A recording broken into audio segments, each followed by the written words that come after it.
Nigel Farage has vowed to stand up to Nicola Sturgeon in May's Scottish Parliament election, telling the Tories are failing in opposition. The former Brexit Party leader, who has rebranded the party as Reform UK, lambasted the Scottish Conservatives for not making inroads in the polls. He told this website the Tories had effectively given up on opposition. The former MEP also claimed the Remainer-led Scottish Tory party had been hamstrung when debating the SNP on Scottish independence. Outlining the platform Reform UK would stand on in May's elections, he said, "We want to more directly challenge Nicola Sturgeon on the use of the word independence. It's not independence. She wants to be part of the European Union. But how can a Remainer Tory party in Scotland make that argument when they don't really believe in it?" The SNP has vowed to take Scotland back into the EU if the country leaves the UK. Ms Sturgeon hopes to hold a new vote on independence by the end of the year if she wins a majority at the Holyrood elections.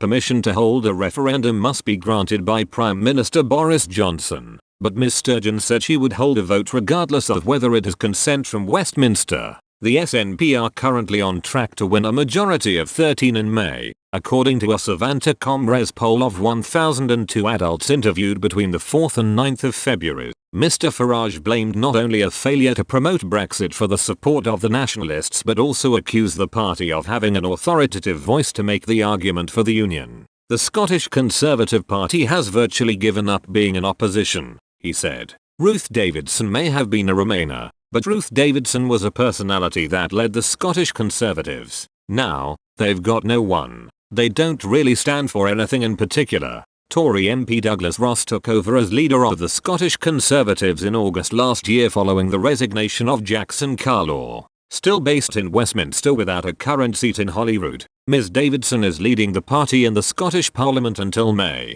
When Mr Carlaw stood down, he admitted he had failed to break through in the polls. He said, "I believe the Scottish Conservative and Unionist Party is the most important voice in Scotland for setting out that positive argument. I am clear that nothing must get in the way of doing so. In the last few weeks, I have reached a simple if painful conclusion, that I am not, in the present circumstances, the person best placed to lead that case over these next vital months in Scottish politics prior to the Holyrood elections," a Scottish Conservative spokesman told. Only the Scottish Conservatives have the strength and support across Scotland to once again stop an SNP majority and stop their reckless push for indirect 2.